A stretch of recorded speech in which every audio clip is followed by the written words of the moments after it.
9:30, and it's going to take us today and tomorrow to share all of this because it really is such a fascinating and layered story. You well remember, as I'm sure many people watching do, the situation last May in Las Vegas when many people reported seeing a flash of light, a ball of light. They heard it move, and a lot of people called the police. This is actually footage from a body camera of a police officer, and this is footage of the family as the officer arrives at their home because they called to say, "We saw two 9 feet aliens in our backyard." Now that sounds like the craziest thing ever.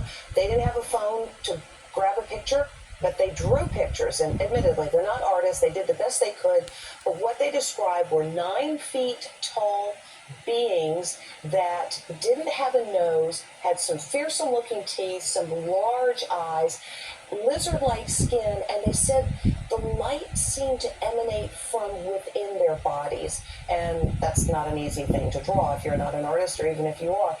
The police investigated, they interviewed, they say 3 days later, a black SUV with government plates and men in black, just like in the movie, arrived at their house. Worse, though, they say people are crawling over the fence. The looky-loos want to see their backyard. They've been made to feel like they're under assault.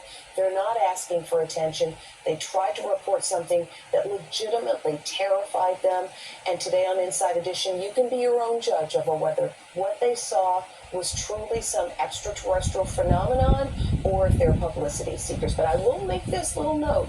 A Pew poll found 65% of Americans do believe in the existence of extraterrestrials, and one government study of 144 unidentified aerial phenomenon, which is what they call UFOs these days, only one could be identified as a weather balloon. The others remain a mystery. It is fascinating, Deborah, and I'm so glad you're able to talk to these folks, and so glad you're giving it an extra time. Obviously, they have so much to say. You mentioned it's going to come up over a couple of days. I can't wait to hear what they have to say, because I have really been fascinated about this and all of the other stuff that we've been talking about with these UAPs that have been coming, all this information coming out. Tuesday, you've also got another story coming up about a woman who had a viral confrontation with someone at a poolside, a family at a poolside, and I've always wondered what's going through their mind when they have these confrontations, because it always seems like it gets caught on video and then put right out on the website. It does, and then you just get filled with regret, and that's exactly what happened.